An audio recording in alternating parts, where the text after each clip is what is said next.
Radio অরার আজকের পর্ব শুরু করছি শামস অরা নৌরোজির একটি কবিতা দিয়ে। কবিতাটি পাঠ করেছেন ভক্তিপ্রসাদ অধিকারী।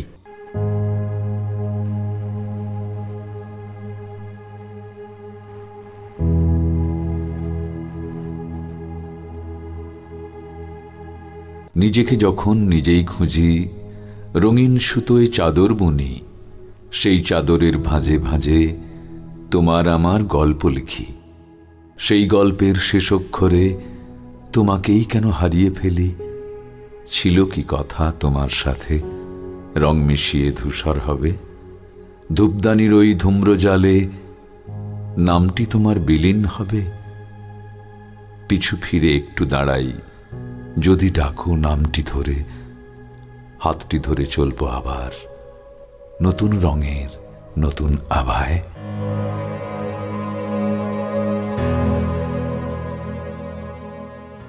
আজকের গল্প নেনো, রচনা রথীন্দ্রনাথ দাস, পাঠ করেছেন পিউ চক্রবর্তী।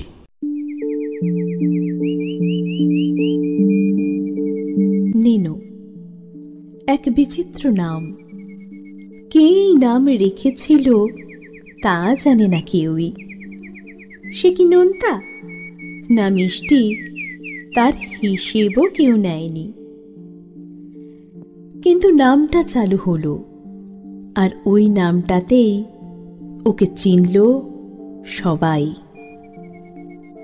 গ্রামের একেবারে দক্ষিণ প্রান্তে, যেখানে তেঁতুল গাছটা প্রায় এক পায়ে দাঁড়িয়ে বড় পুকুরের কোল ঘেঁষে, সেইখানেই এক চিলতে টিভির উপর নেনোর ঘর। ঘর বলতে একটা চালা, আর ফাঁকা খোলা আকাশের নিচে রান্না। অবশ্য রান্না বলতেও তেমন কিছু নয়। কোনোদিন ভাত ফোটে, কোনোদিন ফোটে না। সেই ব্যাপারে বড় একটা মাথা ব্যথাও নেই, কারণ উদর পূরণের জন্য তার মতি আর গতি যথেষ্ট। ভিন গায়ে বাগান পরিষ্কারের কাজে তাকে কোনোদিন ভাত দেয়, আবার কোনোদিন জেলেদের কাজে খোঁচড়ে কিছু মাছও জোগায়। আর সেদিন তার ঘরে ফিরে কিন্তু ফোটানো ভাত চাই। এ হেন নেনোর সবচেয়ে প্রিয় তার ভিটের ঠিক মাঝখানে বসানো 10 হাতি পেয়ারা গাছটা। কে যে ভিটে এটিকে স্থান দিয়েছিল নেনোর তা জানা নেই, কিন্তু এ বোধ তার আছে ওই পেয়ারা গাছটাই তার মা বাপ। রোজ ভোরে উঠে 2 ঘটি জল ঢেলে গাছটাকে স্নান করায়, নিবিড় আবেশে ডালপালাগুলোয় হাত বোলায়, কথা বলে, আদর করে গাছটাকে, আর গাছটার কথা ও নির্দেশও পালন করে। সমস্যা যেন তাকে ঘিরেই থাকে। সমস্যা তার এই ছোট ভিটেটাকে নিয়ে। কখন যে সে এটাকে হারায়, সেই ভাবনায় তাকে ভাবায়। ভারাক্রান্ত হয়ে যখন পেয়ারা গাছটার নিচে বসে, গাছটাই তাকে বলে দেয় কি করতে হবে অথবা হবে না। সে কথা বলে, কথা শোনে, যা নেনো ছাড়া আর কেউ শুনতে পায় না। যখন সে কাজে বেরোয়, পেয়ারা গাছটা নিশ্চল থাকে। আবার কাজ অন্তে বাড়ি ফিরে এসে সোহাগে গাছটির গায়ে হাত বোলাতে বোলাতে বক বক করে চলে নেনো। বলে, আজ অনেক দেরি হয়ে গেছে। ধান ঝাড়াই, ধান মোড়াই, গোছানো, কুলোর বাতাস। ওহ! তারপরে থেমে যায় নেনো। কোচর থেকে সযত্নে বার করে 3টে টাকা আর 8 সের চাল, রেখে দেয় গাছটার গোড়ায়। তারপর বলে, আজ জমিয়ে ভাত ফোটানো খাবো, আগে দোকানটা সেরে আসি। নেনো এখন দোকানে খুঁটিয়ে খুঁটিয়ে কেনাকাটা করল। সেই কোপেকার ছোট্ট শিশিতে তেল, নুন, মুগ কড়াই, হলুদ, গোটা লঙ্কা, আলু, পেঁয়াজ, ছোলার ছাতু, রাজকীয় মশলা কিনল। কয়েকদিনের বাজার শেষ। তে পায়া মাটির উনুনে মাটির হাঁড়ি, চালের সঙ্গে আলু আর ছোট কাপড়ে মুগ কড়াই, ভাত ফুটছে আর নেনু গড়াচ্ছে পেয়ারা গাছের তলায়। যেন আবেশ আর ক্লান্তিতে তার চোখ জুড়িয়ে আসছে। হঠাৎ গাছ বলে উঠল, তুই কাল যাবি বসবাড়ি, তারপর মাথা ভাঙা গাঁয়ে? তে মাথা পেরোতেই দুঘর বাদে যে পদ্ম ঝিল আছে, ওখানেই জেলেদের জাল পড়বে, কাজ পাবি। নেনু হাঁ করে শুনল। এই কণ্ঠস্বর না উঁচু না নিচু, না কোমল না কঠোর, অনুনয়ও নয়, আবার নির্দেশও নয়। শুধু নেনুর হৃদয় শুষে নেয় কথাগুলো। নেনু অভ্যস্ত এইসব কথাবার্তায়, অক্ষরে অক্ষরে পালন করে কথাগুলো, যেন তার অন্তরে বলেছে এই কথাগুলো। নেনুর বাপ মরেছিল অনেক কাল আগে, শুনেছে সে তখন এক রত্তির। তারপর মাই তাকে আঁকলে রেখেছিল, কিন্তু মাও মরল হালে। সেই থেকে নেনু একেবারে একা। পেয়ারা গাছটা তখনও ছিল, কিন্তু কথা বলতো না আর ডালপালাও নাড়ত না। যেদিন তার মা মরল, তার কাছে দাহের পয়সাও ছিল না। নেনু অঝরে কাঁদল, ঘরের আনাচে কানাচে ঘুরল। যখন সে ক্লান্ত আর হতাশ, পেয়ারা গাছটাই সেই প্রথম বলে উঠল কথা। ঘরের কোণে দক্ষিণে উপর করা চুপড়িটা, সেটা সরিয়ে তার তলায় একটা সরা, তার ভিতর টিনের কৌটো। নেনু সব বুঝল, কিন্তু কোনো প্রশ্ন ছিল না তার। খুচরো পয়সা ভর্তি টিনের কৌটো। নেনু বুঝল তেঁতুল বিক্রির সঞ্চয়, তার মায়ের তিল তিল করে জমানো কিছু খুচরো পয়সা। কৌটোটা নেনু আগেও দেখেছিল, কিন্তু ওটিতে কি আছে তার জন্য কোনো আগ্রহ তার ছিল না। এই প্রথম 14 বছরের নেনু উপলব্ধি করল যে তার মা নিজের পরকালেরও ব্যবস্থা পাকা করে গেছে। সেই থেকে শুরু পেয়ারা গাছটার সাথে বকবকানি। সে রোজই কথা বলে, কথা শুনে। সেদিন বীরু-খুড়ো এসেছিল নেনুর ভিটেতে। এ কথা সে কথা বলার পর সস্নেহে বললেন, নেনু, তুই তো একলা মানুষ, এই ভিটেটা নিয়ে তুই কি করবি? কিছু টাকা পয়সা দিচ্ছি, ভিন গায়ে গিয়ে ব্যবসা কর। একরত্তির নেনু বুঝতেই পারল না কেন খুড়ো এ কথা বলছে। হাঁ করে তাকিয়ে রইল শুধু। পেয়ারা গাছটা তখনই নড়ে চড়ে উঠল, বলল, বলে দে, ওসবের কথা এখন ভাবছি না, কাজ করি, খাই দাই, এ বেশ ভালোই আছি। নেনু ঠিক সেই কথাগুলোই আওড়ালো। খুড়ো নড়ে চড়ে বসলেন আর বললেন, আজ উঠি, তুই একটু ভেবে দেখিস। খুড়ো উঠি বলেও কিন্তু উঠলেন না। দাঁড়িয়ে উঠেই আবার বসলেন, আর এই বসাটা বেশ আয়েশ করেই। হঠাৎ নেনুকে তিনি এক নতুন রূপে দেখলেন। দেখাটা যেন খুঁটিয়ে খুঁটিয়ে, আগা পস্তলা, নখ থেকে মাথার চুল। খুড়োকে সব থেকে অবাক করল নেনুর চোখ দুটো, যেন ভাবলেশহীন এক শান্ত সাগর। কি অসীম গভীরতা তার অতলে! সেই অতল থেকে উঠে আসে না কোনো আবেগ, কিন্তু ভাবনা সে তো অসীম, অনন্ত। তার খোঁজ পাওয়ার সাধ্য নেই বীরুখুড়োর। শুধু তার মনে ঘোরাফেরা করছে একটাই প্রশ্ন, কিসের জোর, কিসের জোরে নেনু এত বেপরোয়া? ত্রিভুবনে যে একেবারে একলা, আছে শুধু একখানি ছাল আর চুলো।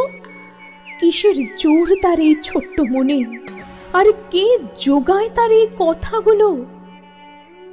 খুড়ো ভাবে, ধন সম্পত্তি সে কম করেনি। ছলনা, ভীতি, লোভ, এই তিনটেই তার মোক্ষম হাতিয়ার। গণ্ডগ্রামের মানুষগুলোকে সে কাঁদ করল তো এভাবে, আর বাকি রইল এই 3 আঙুলের নেনু। খুড়ো যত অবাক, জেদ বাড়ছে তত। এর শেষ দেখেই ছাড়বেন। ভাবনাগুলো যেন তাল গোল পাকাচ্ছে তার মাথার মধ্যে। আরো একবার বললেন, নেনো উঠি। বলেই ছাতা হাতে চললেন ঘোড় মুখো। শুয়ে পড়ল নেনো পেয়ারা গাছটার তলায়। ভাবল আকাশ, পাতাল। ভাবছে কি করে কথা বলে গাছটা, জুড়িয়ে দেয় সব ক্লান্তি। কাল কোথায় কাজে যাবে, কার প্রশ্নের কি উত্তর দেবে, এই কথাগুলো তো তার নিজের নয়। কেউ যেন তাকে দিয়ে বলিয়ে দিচ্ছে। উত্তর খোঁজার চেষ্টা করে না, শুধু নিবিড় আবেশে গাছটার গায়ে হাত বুলায়। আর গাছটাও যেন সে সময় ডালপালা নাড়ায়, পাতাগুলো শিরশিরে হাওয়ায় দুলে। সেও যেন বোঝে, তাই তাড়িয়ে তাড়িয়ে নেনুর আদর নেয়। পরের দিন নেনুর কাজ বসেদের বাগানে বাঁশ ছাড়ের বাঁশ কাটার। বসের বাড়ির কাজ পেলে নেনু খুব খুশি হয়। খাটতে হয় একটু বেশি, তা হোক। এক পেট গরম ভাত তার বাঁধা। কাজের শেষে হাত পা ধুয়ে কলা পাতার উপর মোটা চালের লাল ভাত, মুগ কলাই, তার ডাল আর কাঁচা লঙ্কা পেঁয়াজের সঙ্গে এক দলা আলু ভাতে। প্রথমে নেনু টেনে নেয় বুক ভরে লাল ভাতের গন্ধ। তার খিদে চনচন করে ওঠে। তারপর যেন যুদ্ধ শুরু হয়। ডাল, ভাত আর আলু ভাতে নিমেষে শেষ। বোস গিন্নি আবার ভাত ঢালে।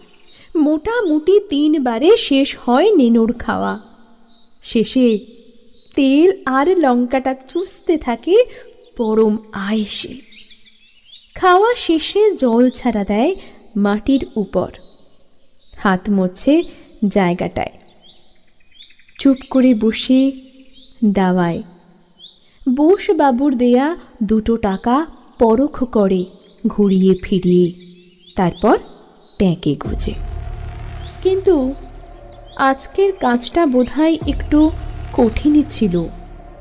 ঘনবাস বনে নেনু একা। বোস বাবুর 4টে শক্তপোক্ত বাঁশের দরকার। কর্কশ বাঁশের পাতাগুলো নেনুর সর্ব অঙ্গ ছেঁচে দিল। অসংখ্য কঞ্চির খোঁচা খেল।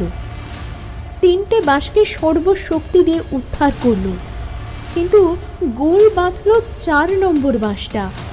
কিছুতেই বেরোতে চায় না ছাড় থেকে। গোড়াটা কেটেছে আর একটু বাকি। নেনু সর্বশক্তি দিয়ে কাটারির শেষ কোপ দিল। ঘোড়াটা স্প্রিংয়ের মতো উঠে এলো। কাটা ঘোড়াটা ফুঁড়ে দিল নেনুর হাতের তালু। নেনু ছিটকে পড়ল আর একটা বাঁশের উপর। পিঠে বিঁধল কঞ্চির খোঁচা। কোনো ক্রমে হাতের তালুটা মুঠো করে বেরোলো বাঁশ ঝাড় থেকে। সারা শরীরে জ্বালা, রক্তে ভাসছে হাতটা। প্রায় টলতে টলতে এলো বোস বাড়ির দিকে। বসে গিন্নি বিমোড়, তবু নিজের পাড়ের আঁচল ছিঁড়ে বেঁধে দিল রক্ত ছড়া নেনুর হাত। ব্যাস ওই পর্যন্তই, আর কিছু করতে পারলেন না তিনি। নেনু এখন পেয়ারা গাছের তলায় অসহ্য যন্ত্রণায় কাতরাচ্ছে। কাতরানিতে এলো গোঙানি। ওর আর কিছু করার নেই। পেয়ারা গাছটা সব দেখছে, শুনছে, কিন্তু কিছু বলছে না তো। দুপুর কেটে বিকেল। নেনুর গোঙানি আরো স্পষ্ট হলো। শুরু হলো ঝিঝির ডাক। নেনু একেবারে একা। পেয়ারা গাছটা দুলছে না তো। দুলে নাপিত চলছিল ঘর মুখো, হাতে হ্যারিকেন আর বগলে নাপিতের ঝোলা। কামাইটা আজ তার ভালোই হয়েছে, মনটাও খুশি। হঠাৎ দাঁড়ালো নেনুর দুয়ারে।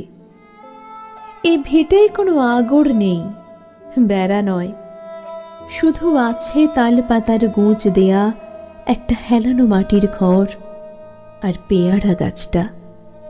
হাঁক পারল, নেনো, ও নেনো।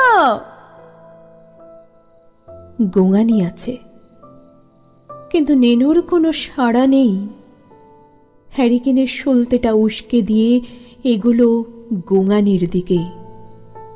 নেনুর হাত দিয়ে তখনও রক্ত ঝরছে, সারা শরীরে কালশিটের দাগ। অবাক করা দুলে নাপিত থমকালো, আর তার পরক্ষণেই শুরু করলো তার কাজ। হ্যারিকেনের সলতেটা আবার উস্কে দিয়ে হন হন করে বেরিয়ে গেল। ফিরে এলো একটা বড় নিম ডাল, ঝোপ ঝাড় খুঁজে তেলাকুচো পাতা আর এক মুঠো দুব্ব ঘাস নিয়ে। এক ঘটি জলের জোগাড় হলো। খুলে ফেলল বোস গিন্নির বাঁধা কাপড়টা। হ্যারিকেনের আলোয় দেখলো একটা কঞ্চি এফোড় ওফোড় করেছে হাতের তালু। ঝোলা থেকে নড়ুন নিয়ে কেটে বের করলো ভাঙা কঞ্চির ডগা। ঘটির জলে নিম পাতা দিয়ে ধুলো হাতটা। তেলাকুচু আর দুব্ব ঘাস থেঁতো করে হাতের তালুতে পুঁটুলি করে লাগিয়ে কষে বাঁধলো হাতটা। তারপর সারা পিঠে বুকে ঘষে লাগাতে লাগলো নিম পাতার জল। নেনুর গোঙানি আস্তে আস্তে বন্ধ। ক্লান্তির আবেশে শুয়ে রইল গাছের তলায়। তারপর ঘুম। পরের দিন নেনু একেবারে সুস্থ, শুধু হাতের বাঁধনটা মনে করিয়ে দিচ্ছে কালকের দিনটা। বাঁ হাতে ঘটির জল আনলো, ঢাললো গাছের গায়ে, হাত বুলিয়ে ধুইয়ে দিল তাকে। হাওয়া খেলে গেল গাছটার ডালপালায়, পাতাগুলো উঠল নড়ে চড়ে। সেই ভোরেই এলো দুলে নাপিত, কোঁচড়ে মুড়ি আর গুড়। বলল, নেনো, তোর বাঁধনটা কাল খুলব, জল লাগাস নে। বেঁচে গেলি এ যাত্রায়। ভাগ্যিস নান্দুখুরির নাতনির ফোড়া কাটতে গিয়েছিল, পথে শুনলাম তোর গোঙানি। আজ আর কাজে বেরোস না বাবা। নেনুর পেটে অসহ্য খিদে, গুড় মুড়ি হজম। বাঁ হাতে কোনো ক্রমে কাঠ জুটিয়ে ভাত ফোটালো, খেলো কোকরাসে। তারপর আবার ঘুম। 3 দিন কাটলো এভাবেই। নেনুর কাজের জোগাড় হলো না, পদ্ম ছিলেতেও যেতে পারল না। তার ডান হাতের জোর এখনো যে আসেনি। পেয়ারা গাছটা নিশ্চুপ, অচঞ্চল, দোলে না পাতা, যেন বেদনার ভারে নত। বীরুখুড়ো এলেন, সঙ্গে কানাই বেনে। বললেন, নেনো, তোর ডান হাতে চোট হয়েছে তো কি হয়েছে? বাঁ হাতটা তো ঠিক আছে। এই বলে নেনোর বুড়ো আঙুলটায় তেল কালি ঘষলেন, সঙ্গে সঙ্গে আঙুলটা চেপে ধরলেন পাকানো কাগজের উপর। আর একটা টিপছাপ কানাই বেনের। নেনো কিছু বুঝতে পারল না, শুধু মুখটি তার হাঁ হলো। এক থলে চাল, সবজি আর নগদ 50টা টাকা নেনোর হাতে গুজে দিলেন। বললেন, খা দা, ঘুমিয়ে নে, 7 দিন পর চলে যাবি ভিন গায়ে, এ ভিটে তোর জন্য নয়। 7 দিন পর। নেনো এখন ভিটে ছাড়া, ট্যাকে 50 টাকা। পেয়ারা গাছটার সাথে কথাও বলতে পারি না। গায়ের নাটু পেয়াদা নামিয়ে দিল ভিটে থেকে। বীরুখুড়ো প্রথমে তেড়ে গেলেন পেয়ারা গাছটার দিকে, দা দিয়ে কোপ বসালেন। নাটু পেয়াদা হা হা করে উঠল, বলল, থাক না গাছটা, ওটা তোমার কোন পাকা ধানে মই দিয়েছে গো? নেনু হাঁটতে শুরু করল ভিন গায়ের দিকে। নেনু হাঁটল 3 দিন, এগা থেকে সেগা, চক্রাকারে ঘুরেও বেড়ালো নিজের গাঁটা, যেখানে কানা দামোদর বইছে। 1 হাঁটু স্বচ্ছ জল, তলায় চিকচিকে সাদা বালি। 10 হাত চওড়া এই দামোদর, ভাষায় কত ঘর। 8 মাইল সাদা বালি নিয়ে অজগরের মতো যেন চিত হয়ে শুয়ে আছে। নেনুর হাঁটু পর্যন্ত জলের তলায়, চুপচাপ বসে বালির চড়ায়। পাশে পোটলায় রাখা একটা জামা, 4 হাতি গামছা, আর তার মায়ের সেই ছোট্ট টিনের কৌটোটা। তেঁতুল বেচে জমানো খুচরো পয়সার ডিবে, বড় প্রিয় তার, যেন মায়ের ছোঁয়া এই কৌটোয়। দানা পানি কিছুই পড়েনি পেটে, তবুও মনে পড়ছে পেয়ারা গাছটার কথা। কতদিন চান করেনি সে, কি যে হলো তার ভিটেটা কে জানে। এখানে বসে থাকাও যাচ্ছে না, পেটটা মোচড় দিচ্ছে। উঠে পড়ল নেনো, আবার হাঁটা, কানা দামোদরের গা ঘেঁষে। বিকেল গড়িয়ে সন্ধে, অনেকটা পথ হাঁটল। ওই যে কালো ধোয়ার কুণ্ডলি, পায়ে পায়ে এগোলো নেনো। ওখানে একটা মোড়া পুড়ছে, বিস্তীর্ণ বাড়ির চর, কেউ কোথাও নেই। বসে আছে শুধু মরা পোড়ানো লোকেরা। ডোম এসে মাঝে মাঝে খোঁচাচ্ছে জলা চিতাটা। শেষে চিতা নিভল। দামোদরের ছিটানো জল পড়ল চিতার উপর। লোকজন হাঁটু জলে চান করে শুদ্ধ হল। ডোমকে দক্ষিণা দিল, তারপর ফিরে চলল। নেনো এখানে বসে পড়েছে। এখন তার ভাবনা, লোকে কেন আসে আর কেন ইচ্ছাই হয় চিতায়। ভাবনা শেষ হয় না তার। অন্ধকারে ডুবে গেছে নেনো। হঠাৎ মাথাটা দুলে উঠল তার। একটা চপ্পর হাত তার মাথাটা যেন দোলাচ্ছে। চেয়ে দেখল, একটা মালকোচা পোড়া লোক, এক মুখ গোপ দাড়ি নিয়ে তার পাশে দাঁড়িয়ে, সেই মাথাটা দুলিয়ে দিচ্ছে। হাঁক দিল লোকটি। কে তুই? এখানে কেনে? নেনো চুপ।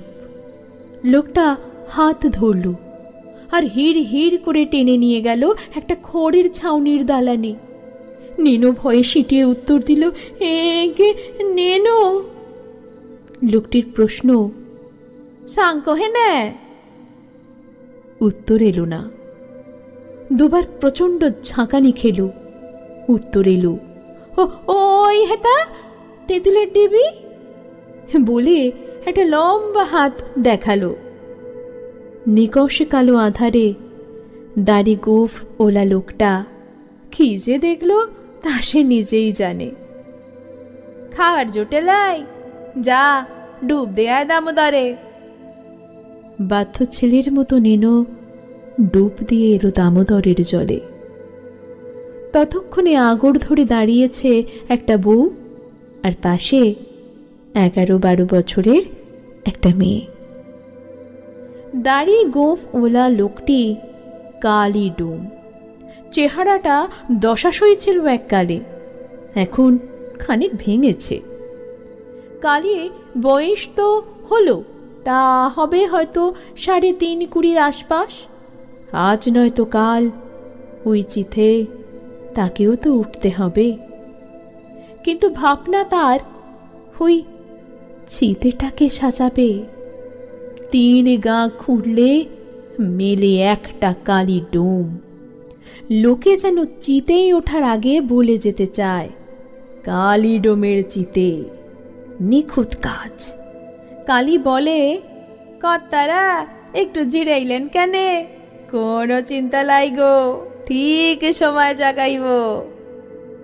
যারা মরা এনেছে তারাও জানে কালির হাত যশ। কাঠ ভিজে থাকলে কমন লাগে, আর শুকনো হলে কত। আম কাঠ ভালো না জাম কাঠ, তেঁতুল ভালো না বেল। এমনকি এটাও বলে দেয়, কর্তারা এই দেহ 3 ঘন্টার কাজ। এ হেন কালি যেন হঠাৎ দেখল আর এক কালি। নিখুঁত করে দেখল নেনোকে। মনে বলল, জটা তোর ভরসা। আদল গায়ে নেনোর পরনে 8 হাতি ধুতির ফেট্টা। উড়ু থেকে পা দুটো সমস্ত শরীরটায় যেন তেল ঠিকরে পড়েছে। একটা তেলা সুঠামো বাঁশের লাঠি যেন দাঁড়িয়ে আছে, এত নমনীয় যেন যেদিকে খুশি বাঁক খাবে। সপ্তদশের বৃদ্ধ এক নজরেই যেন তার পাওয়ার ধন পেয়েছে। কালিডোম বসতে বলল নেনুকে। উঁচু হয়ে বসল নেনু, ঝাঁকড়া মাথার চুলগুলো। নেনু তাকিয়ে আছে মাটির দিকে। কালি প্রশ্ন, তোর খাওয়া হয় নাই কেনে? সুন্দরী, তারা লাগে চাল চাপানে। সুন্দরী কালির একমাত্র মেয়ে, 12য় পড়েছে। তারা তার স্ত্রী। খড়ের ছাওয়া একটা চালা, সামনে 3 খুঁটির ছাওয়া দালান। এটাই কালির সংসার, আর এটাই সর্বস্ব। নেনু খেতে বসেছে। কলাইয়ের থালার উপর কলা পাতায় গরম ভাত থেকে ধোঁয়া উঠছে, সঙ্গে লঙ্কা পোড়া, আলু ভাতে, খেসারির ডাল। নেনুর চোখ চকচকিয়ে উঠল, কিন্তু লজ্জায় ভাতের দিকে হাত বাড়াতে পারছে না। হঠাৎই কালির ধমক খেল, লেখা। নেনু শুরু করল সন্তর্কণে, কিন্তু খেলো গোগ্রাসে। কালির নির্দেশ তারাকে, আর 4টি ভাত দে কেনে। আবার ভাত পড়ল নেনুর পাতে। ভাত এখন নেনুর গলা পর্যন্ত। রাতে নেনু গা এড়িয়ে দিল কালির দেয়া একটা চিটচিটে কাঁথাতে। পরের দিন সূর্য তখনও ওঠেনি, আলো আঁধারির মধ্যে শোরগোল। নেনুকে ধাক্কা দেয় কালি, লে ওঠ, লোক কি এইছে। কাঁধের মরা তখন মাটিতে নেমেছে। কালী এগিয়ে যায়, এক নজরে দেখে নেয় মরা। দর কষাকষি। 3.5 মণ কাঠ লাগিবে। মাতব্বরের কথা, 3 মণেই হবে।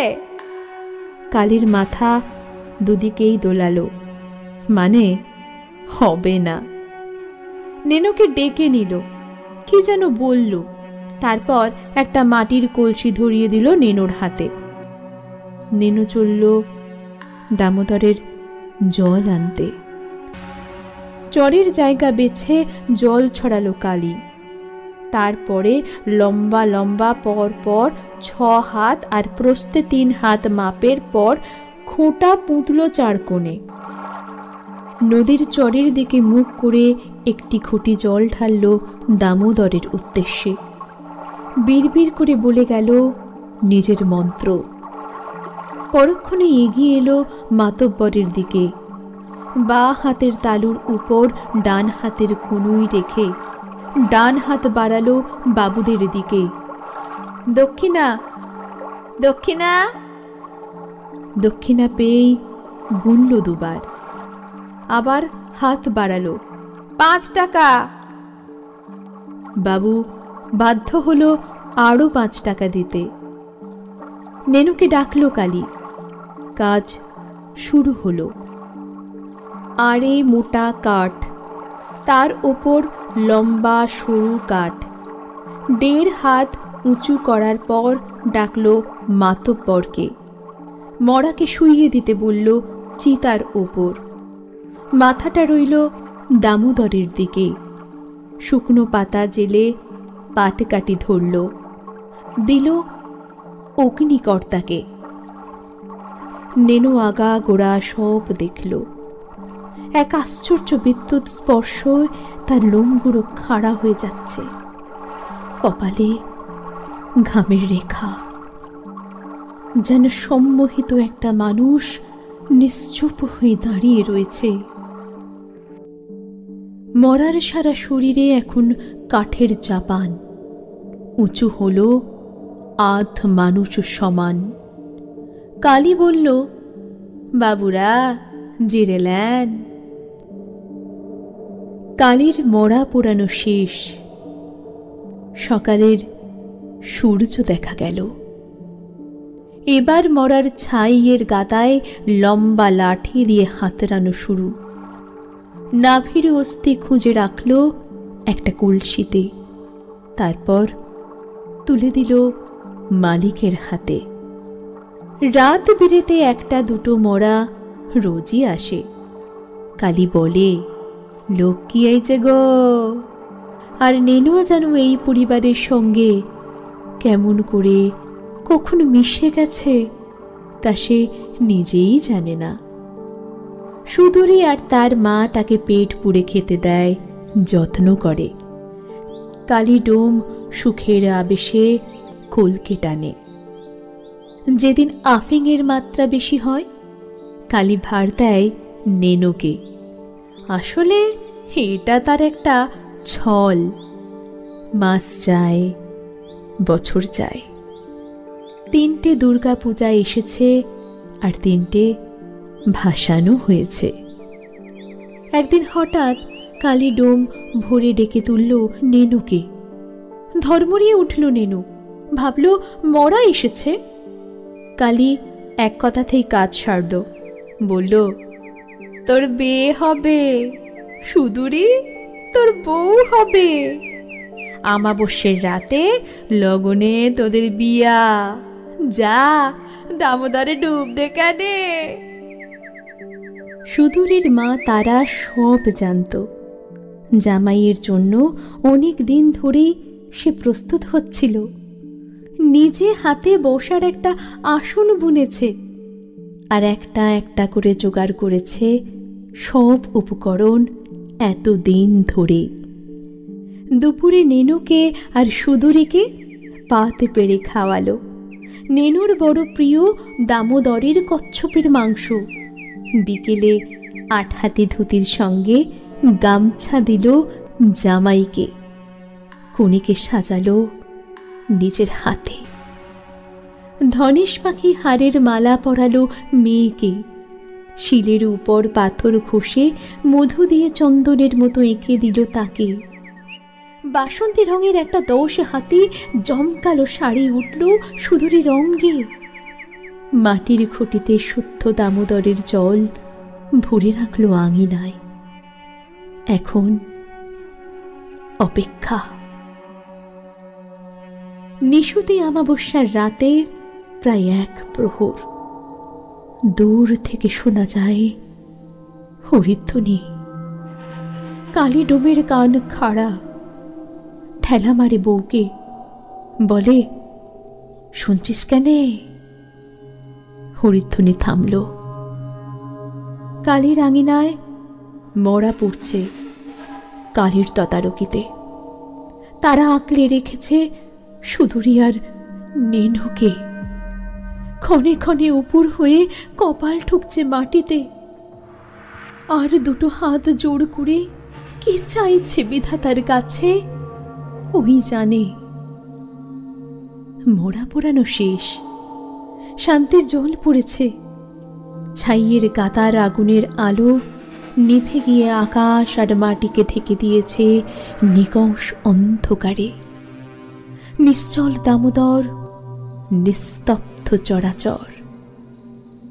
11টা মাটির প্রদীপ জ্বলল, বসিয়ে দিল সবের ছাইয়ের চারিধারে। বর কোণে এলো আঙিনায়, একটা প্রদীপ দিয়ে বরণ করল তারা। তারপর চক্রাকারে ঘোরানো হলো বর কনেকে শবদাহের ছাইয়ের চারিধারে। মুখোমুখি বসল বর ও কনে।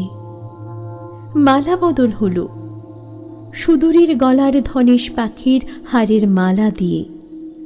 বরকে নিয়ে যাওয়া হলো শবদাহের ছাইয়ের গাদার কাছে। 1 মুঠো ছাই দিল নেনুর হাতে। সুদূরের সারা সিঁথিতে ভরিয়ে দিল সেই ছাই মেটে সিঁদুরের সঙ্গে। পাশে মজুদ একটা পিতলের ঘড়া, একটা খুঁটাতে বাঁধা ছাগল, ঝুড়িতে চাল, সবজি, চাক ভাঙা মধুর ছোট ঘটি, দুধের ঘটি, আর নজর কাড়া একটা পিতলের ডিবে। ভেতরে মরা পোড়ানোর ছাই, কালো একখণ্ড কাপড়ে ঢাকা। একটা বাঁক, তার 2 প্রান্তে দড়ি ঝোলানো হলো। একদিকে ঝোলাতে বসানো হলো সুদূরীকে, অপর দিকে চাপানো হলো একটা পা বাঁধা ছাগল। কালীর কাঁধে বাঁক, বাঁক সমান সমান দাড়ি পাল্লার মতো করতে গিয়ে অপর বাঁকে চাল ঢালতে শুরু করলো কন্যার মা। বাঁক সমান হলো, নামিয়ে রাখলো নেনুর সামনে। সেই মুহূর্তে মা তারার চোখের জল বাঁধ মানল না। কন্যাকে জড়িয়ে ধরে অঝরে কাঁদল। হতভম্বের মতো দাঁড়িয়ে রইল কালীডোম। রাত প্রায় 2 প্রহর। বিয়ে সাঙ্গ হলো। বর কনেকে চালা ঘর ছেড়ে দিয়ে বৃদ্ধ বৃদ্ধার স্থান হলো এক জেলে 3 বাঁশের ঠেকানো দালান ঘরে। ভোর হলো। হাতে গোনা অতিথি সমাদৃত না পেরে তার ডাগর 2 চোখ আরো বড় হয়ে উঠল। কানাই বেনে এলো, সঙ্গে নাটু পেয়াদা। কানাই ভাঁজ করা একটা কাগজ ধরিয়ে দিল নেনুর হাতে। নেনু দেখল সেই তেল কালি মাখা তার বুড়ো আঙুলের ছাপটা। কানাই আগুন জ্বালালো আর বলল, নেনু, ফেলে দে কাগজটা আগুনে। আগুনে পড়ল কাগজটা।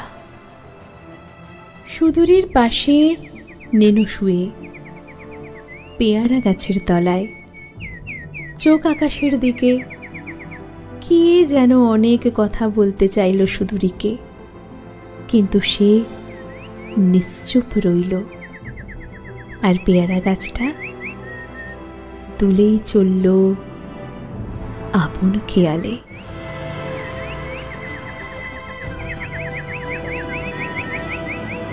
মনের কথা বলে রেডিও অরা। শুনতে থাকুন রেডিও অরার অনুষ্ঠান প্রতি শনিবার বিকেল ঠিক 5টায় আপনার প্রিয় রেডিও অরা ইউটিউব চ্যানেলে।